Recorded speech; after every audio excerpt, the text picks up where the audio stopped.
I am so pumped about today's episode. It's called How to Monetize Your Mess. And that basically is your dirty truth. And the reason why it's very important for us to monetize our mess is because instead of letting it tear us down, we can lift us up and other people. And in the process, make some serious cash. So I'm going to tell you my story and how it can help you monetize your mess. It's a dirty truth with Deante Young. Hit the main course, get the entree done. Pull up on the gang, all the fly day ones. Tune in, come and see what Deante done. It's a dirty truth with Deante Young. Hit the main course, get the entree done. Pull up on the gang, all the fly day ones. Tune in, come and see what Deante done. Like, just vibe with it. When I was a kid, I was always insecure. I had these limiting beliefs. I was very full of self-doubt. And it was all because it was made very clear to me early on that being fat, being heavy, being a porker, being overcaloried was a negative. And it was being reinforced every single day in school by other kids that were skinny. And it was also reinforced on television. So here's the crazy part. Over the course of those years, I had a lot of belief in my inner self, but my outer self, I felt like I was trash because that's the way society made me feel. This is not a pity party. I'm just telling you the dirty truth that I had to deal with. And when I became a teenager, it was even worse because now I wanted girls, but I felt like every skinny guy was way better than me and every hot girl or even ugly girl was too good for me. I've said that before. But once I hit the age of 20, I got my own style. I got a certain level of confidence, a whole lot of self-belief, and I still had insecurities, didn't realize it, but then it turned into I got my first girlfriend. And then I was able to get things from this girl that I couldn't believe that I could get because other guys were getting it, but Deante can't get it, but I got it. So over the years, I got a steady stream of belief. But what was always tugging in the back of my mind is the childhood belief that I was not good enough. I thought that I had gotten rid of it. I didn't get rid of it. So it manifested itself and made me feel less than, and I didn't realize it. So I was going to girl after girl after girl because it was kind of a drug to me because I felt like, wow, I am accepted. This is validation. So when I was 12 years old, I wanted to write a book. But I kept saying I was going to do it, and it never happened until 2021. My first ever book, the first book that I wanted to write was called Fuck Your Insecurities. Fuck Your Insecurities. And that was because that's what I knew the most. I had gotten to a place where I was still insecure, but I learned how to manage my insecurities. And before you know it, I had written that book, published that book, and then within 12 months, I had written 5 books total. And they were all about some form of self-doubt or some type of thing that I overcame with my limiting beliefs and my insecurities. So what does this mean for you?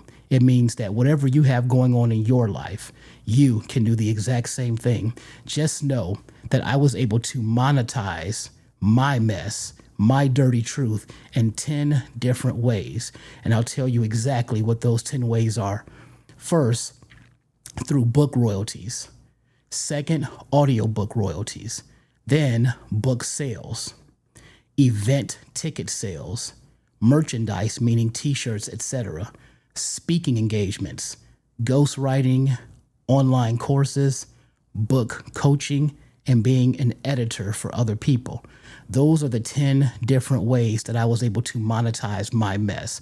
But it all started from having these insecurities that led me to write a book that got people to look at me and say, you helped me. You made me see my life in a way that I had not considered. The first person that came to me with that was a girl named Amber. And Amber was this person who had dealt with a lot of setbacks, a lot of challenges in her life. She had issues with herself. And my book is what really helped her change the narrative in her own mind. That can happen for you. So in all of these episodes of The Dirty Truth with Deante Young, there have been people with so many things. My own wife, Billy Badass, the co-host of this show, she was always talking about things that really tore her down when she was a young person and even to this day. So if I'm looking at her story and I'm thinking about how could she monetize her mess, I think very easily, well, She was forced into getting an abortion when she was 15 years old. She was raped at 14 years old in two completely different situations. She got to a point where she wanted to kill herself. So how do you monetize that mess? Well, other people will see you as the authority on things that they personally are dealing with.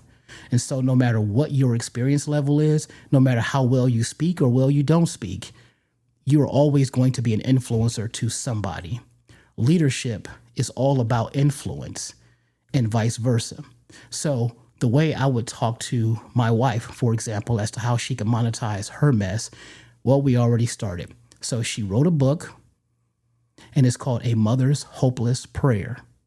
And that book was all about detailing something that happened to her when she was 20 years old, where she had a baby and they said this baby was not going to make it. Well, that did not happen, but it was a harrowing ordeal, and people was able to relate to that. So if you want to monetize your mess, you have to fit yourself into what it is that you dealt with and then use that as a teaching moment. And you can do it with books. So here's how I did it.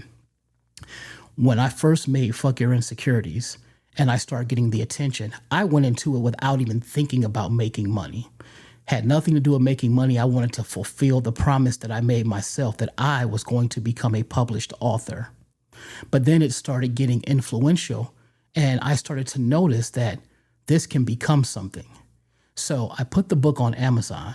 So that's the simplest way to monetize. That's how I monetized it, through book royalties.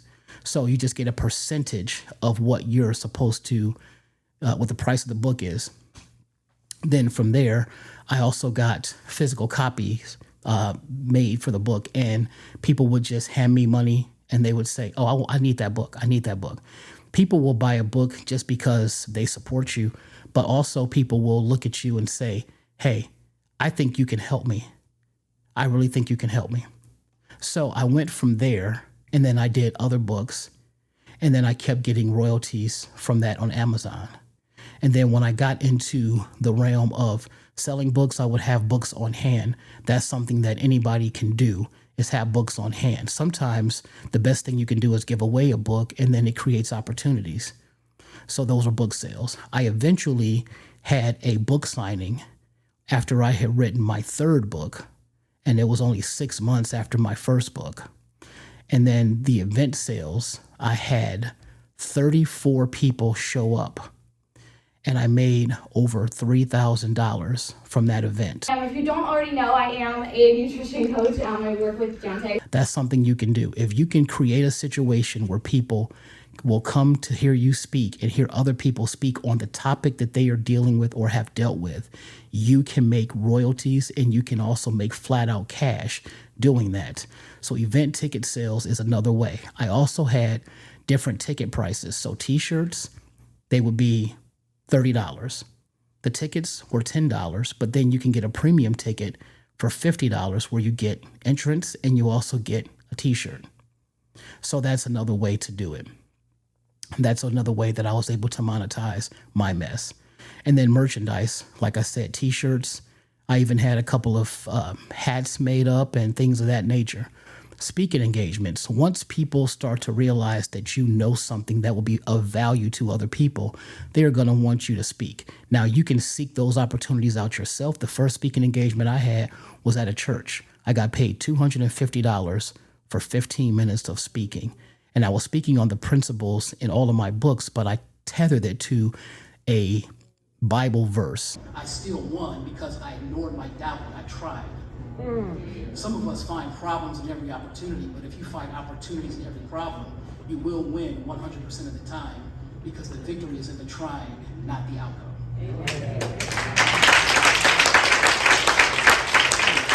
I later went on to do speaking engagements at libraries, and it was all about different aspects of the self-doubt and limiting beliefs that I had over the years. I had created a group called Grow From Your Pain, and I was being paid various amounts of money for that.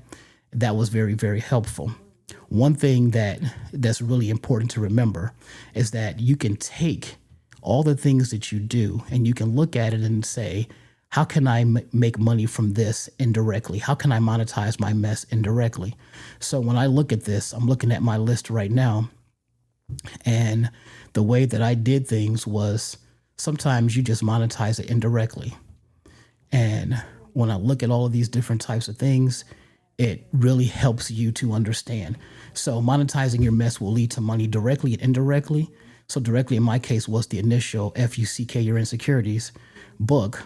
People were literally reading about my mess after paying for it. So that was very, very, very, very important and significant.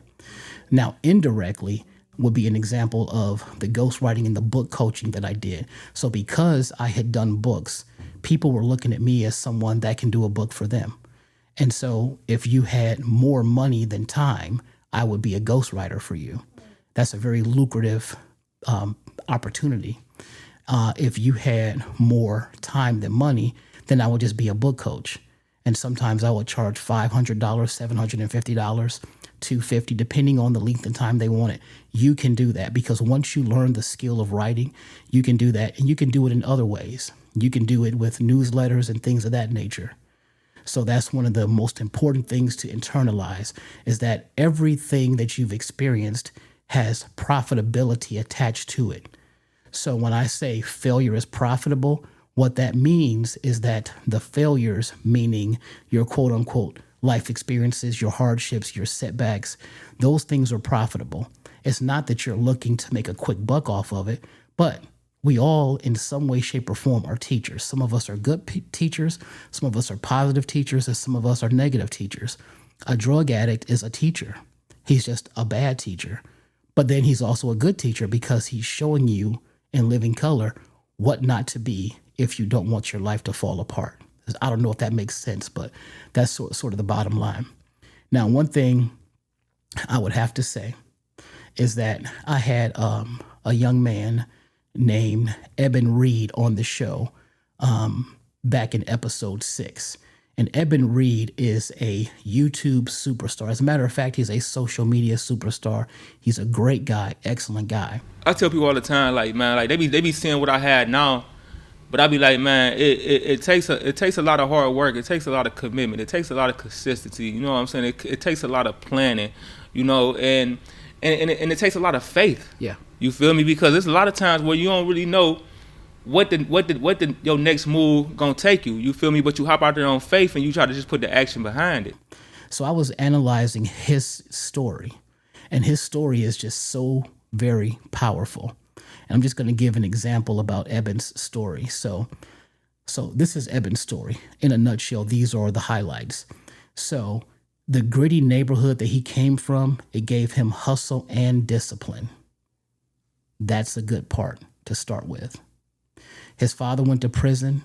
He was a drug dealer. His mom was a drug addict. Eben's grandparents raised him. No water, no heat, sometimes at home, just didn't have it. So Eben, he was always hustling, selling weed. He was stealing cars at 16 and 17 years old just to make money. And he was even robbing people. So guys robbed him. He retaliated and caught aggravated robbery and felonious assault charges, and it landed him in prison for 6 years. So let's really look at all of that stuff. Those are things that a whole lot of people can relate to, especially from lower class neighborhoods, poverty-stricken neighborhoods. We all can relate to it. I'm from a poverty-stricken neighborhood, Glenville community in Cleveland, Ohio. That's where I'm from. I can relate to those types of things surrounding my life. I did not take part in that, but a lot of people can relate because they have, or they know someone that has. So the thing about that, if Eben were to take his story and take the treacherous parts of his story, the parts that are inconvenient, the mess, the dirty truth of his story, and use that as a testimony to monetize, this is what I came up. I said, he could actually write a book on his years in prison and how he flipped that from trash and into his current superstar status. He could do all the book and event stuff. His merch that he already has is already awesome. I saw his shirts and they are top notch. It says the Toe Goat, which is his nickname.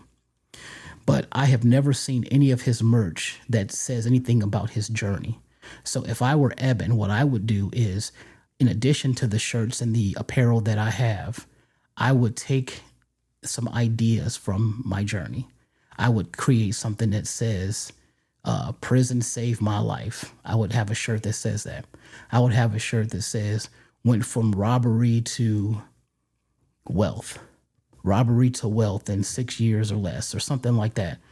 It would be some catchy phrase that people who can relate to that will support. I would most definitely do that.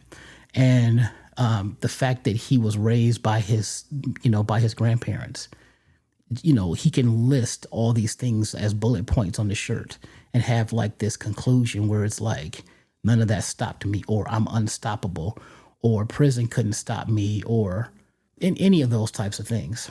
So the good thing about that is that he also, if he wanted to, he can do speaking engagements. So he can do paid speaking engagements and programs, and all the programs and the paid speaking engagements he would use as a sort of a cautionary tale to really paint the picture that it's not where you start, it's where you finish. It's where you're headed. And that's a great refrain. So if he were to do that, go on stage and talk to people that are in his situation or what the situation he was in, that would be perfect. Can you imagine him saying, yeah, I'm Eben, I'm the toe goat. You might know me as the toe goat now, but if you only could have seen me at this point in my life, I felt like I was a completely different person. I was out here doing this. I was out here doing that. It was like my spirit was broken. I didn't know which way was up. But then God entered the picture. God is the one who I talked to when I was behind bars and couldn't even call home. And that would be a powerful, resonant testimony for people. It would be great for him to be able to say that, and people would get behind that. And he can use these speaking engagements because he already has a total of about 4 million followers across all of his social media networks. So that would be a big deal for him. He can really take that far. So if he were to say that and really focus on that, that would be a very, very, very significant thing to do. And if he had an email newsletter, it's going to build up his subscriber base where he can actually send out emails. He can send one email with, even if he had just 1,000 people out of the millions of people that support him. If he had just 1,000 people on his newsletter, even 500 or 600 people, there will be so many people that would be just waiting for his next thing that he puts for sale. And it's not about putting something for sale just for sale's sake. It's about lifting up the community with your own dirty truth, with your testimony, with your mess. All of us can do that. But because he already has such a massive audience, he's already starting on third base. But he worked hard for his position right now. So those are really good things to understand. So also what he can do is, by taking a look at the entirety of his situation, he can create coaching programs. He can create workshops where for a certain amount of money, it can be a few $100s or it can be more. He can either teach people how to get out of their situation and go to a whole nother level, or he can just teach people how to become YouTube superstars. He can have a book, an audio book, and a whole coaching program where he explains, let's say, 5 mistakes that people make when trying to become a YouTube star. He's already been there and done that. So you really think that people would not just jump on that? They would definitely jump on it. He could wait for brand deals and collaborations with people, but doing those things that I mentioned, he would have an immediate way to get money in a way that you can't do when you're waiting around for other people. But going back to my wife, she's got so much going for her, especially because of her story, because of her journey. If she were to go up and speak to young women and create a coaching program for young women, they could be 25 years old, they can be 30 years old, they can be any type of person, any age range that can relate to her journey and her story. And we know that her story is common, very common, even with the anxiety, even with, like I said, being raped, like I said, being forced into having to get an abortion at 15. These are things that have value. They are common, relatable issues, and they resonate. She can become a coach, a consultant.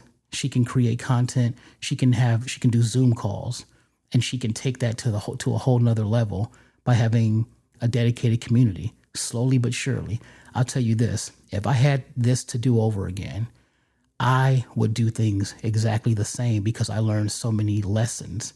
But if I had to do it going forward, then I would do it this way. I would be more focused on building a business. So you have to have some way to collect leads that it's reliable. And one of the ways that it's reliable is by having a newsletter, because someone told me very wisely, as a matter of fact, if you don't have a way to get leads, then you don't have a business. What you have is a hobby. And so the important thing is to understand you have to have a way to generate leads. An email newsletter is perfect because you get a chance to own your list. Because when you're on Amazon or you're on social media, you don't have access to those people. They can change the rules on social media in a heartbeat. But there is no algorithm for email newsletters. So I would start with having an email newsletter, and I will be very, very diligent with getting people on the list, but giving them reason to be on the list. I would create a lead magnet. A lead magnet is basically something you give a person in exchange for their email that will be of value to them. So it may be a course on the 5 mistakes that people make when they're trying to write a book, or 5 reasons that people, or 5 excuses that people give themselves why they can't write a book, and how those excuses are all dead. Something like that. And they get that for free, and then they see it, they take the online course that's free, and then they're realizing that I have a lot of value to give. This is what I would do again if I was doing this all over again or going forward. And then once I'm starting getting people on the list, every week I'm putting out another email newsletter, and I'm talking about the things that I've learned, and I'm talking about, hey, I'm learning that this is building me a business. It's making me influential. Now, some people may not want to be known or famous, but who does not want to make the most of something bad that they experienced, or something that was challenging or treacherous? Now, I understand that not everybody is going to be willing to do this, because most people, they're just too shy to talk about it. So this is really for people who are ready to share. So that would be your niche. People who are ready to share their dirty truth. People who are ready to share their setbacks, their hardships. People who are wanting to monetize their mess. The people that want to turn their trash into treasure. That's the way to do it. But I have earned my first 6 figures as an entrepreneur by just doing these things without even knowing. I just kept going from one thing to the next, and it kept leading me to a different place. And so when I got into the ghostwriting, that was a natural thing, because I've always been into writing. And ghostwriting is a very profitable, very lucrative thing. But ghostwriting is not just one thing. You can ghostwrite a newsletter. You can ghostwrite any type of thing. Email newsletters. You can ghostwrite social media, books, just all kinds of things you can do. And you can do it for business people or regular people. But the world we live in now, it gives us such an advantage because we have that connectedness because of the internet. So we don't have to go out and pound the pavement and try to find someone to do that. Now, there was another woman that was on the show. Her name is Shonda. Shonda's a good friend of mine. And Shonda, she is such an advocate for suicide victims or people that have contemplated suicide. The great thing about Shonda is that she was on one of the episodes, I believe it was episode 10, if I'm not mistaken. But she was on an episode called It's Not Your Life to Take. And her episode was such a hit. It really affected people because she's a military veteran. She was raped in the military. She had a horrible marriage. It was short-lived, but it was horrible. She had a lot of things that went against her. She tried to commit suicide. Her mother saved her from doing that. And then years later, her mother committed suicide. And it's such a treacherous scenario for her. And Shonda said that she's not interested in making money from this or anything like that. But, the bottom line is that she is in a position to where she could monetize her mess. She can monetize her dirty truth because there are so many people who reached out to her and that were blown away when they saw the previews of that episode before it ever came out? I would say talk to someone. Don't hold it in like we did. If I had anything to say, pray. Pray to God. Talk to God.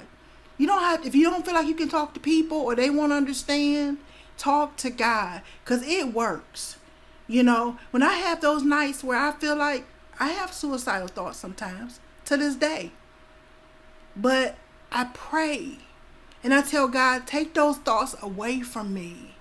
The devil has been trying to take me for a long time, Deante. It's a healing thing, because one thing that all of us are suffering from is all of the things that comes with being a human being. Because it's such a relatable thing, no matter who you are or what your financial status is or what your mental health is, it's something that people will always gravitate towards people that they feel like is on the same wavelength or may possibly have a solution to what they have endured. And they say, hey, I dealt with that. You deal with that? Can you tell me how to work around this? Like, we just want to be heard. So that's one of the things about it, is that we all have value in our dirty truth. We all have value in our testimony. We all have value in our mess, so to speak. And so monetizing your mess is something that I think is one of the most important things to do, because even this is what I look at it. I look at it this way. I think it's very, very important for people to make as much money as they can from their dirty truth. And the reason why is because that's how you know that you are serving people at a high level. That's a way to keep score. And sometimes you have to charge people in order for them to take seriously what it is you're offering. And I'm learning every day about how to create offers for people that's going to help people and serve people. You know why I get really excited about helping you and serving people with my story and even getting them to tell their story? Because number one, your past is never done with you. You might be done with the past, but your past is not done with you. Also, when I look at my own situation and I think about, man, I hated that those kids were able to get me to be ashamed of myself because I was a porker, and I'm still a porker. You know, I hate that. I hate that they made me feel some type of way, that I couldn't just be happy about me and happy about my creativity and my intelligence and my witticisms and all of that and my sense of humor. I hate that. So I can't do anything about it going forward. I can't do anything about something that happened in 1995 because that's 30 years ago. But what I can do is, going forward, I can get revenge on that kind of thing. I can get revenge on that. The way I felt back then and how I felt like I was just so isolated and nobody could understand what I was dealing with, and my lack of self-belief at the time. I did not have a name for it, but I can use that to serve other people. That means you can use what you have to serve other people, and you're going to also serve yourself. So why not put a price tag on it? Now, of course, no one is saying you walk up to people and say, hey, give me this. You just make an offer. You just see which way that you can help somebody, because we all can. And so when you are monetizing your mess, you're doing it in the service of other people. People will always gladly pay for things that help them. You can't get a person to spend $1 on something that they absolutely don't want.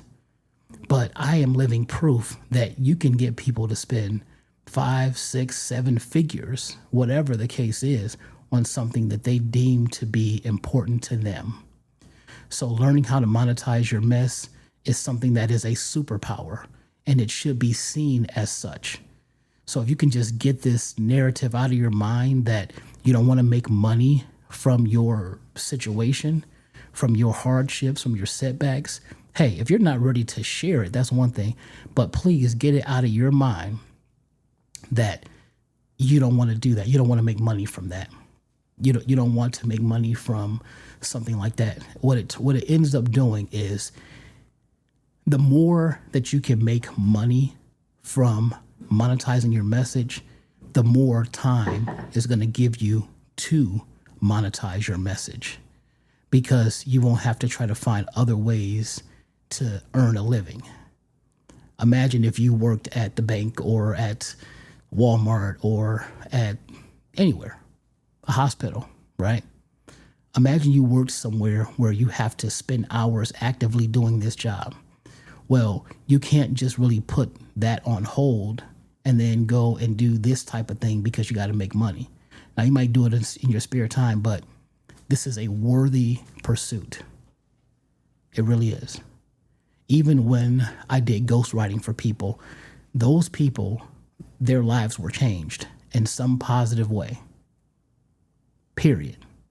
So me coming to them with a service, with an offer, hey, you have a story to tell that's very important.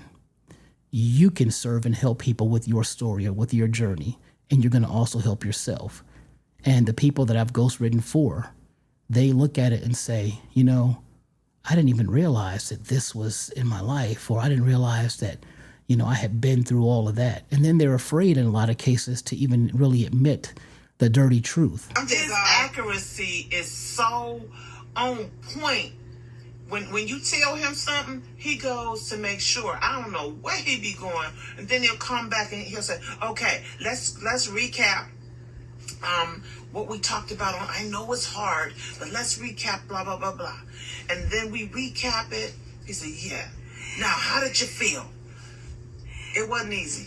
When we talk about Hope Haven being a connection station, we don't even know where Deante came from. He just emerged on the scene, and now he's a part of our lives. I would always tell them, you have to make sure that you are being brutally honest about the things that are hard to admit or embarrassing, even if it's you, a previous version of you. Okay? Because don't apologize for that person, because that's what brought you to who you are now. And so when I would tell people that, and I would encourage them to just be brutally honest, it was great. And you know, one thing that I have to really credit is that my first book, the F-U-C-K, Your Insecurities book. So I had a friend who, when he read that book, he was one of the first people to read my first book. And when he told me what he thought of it, first of all, his opinion mattered a lot to me because he's somebody that reads a lot.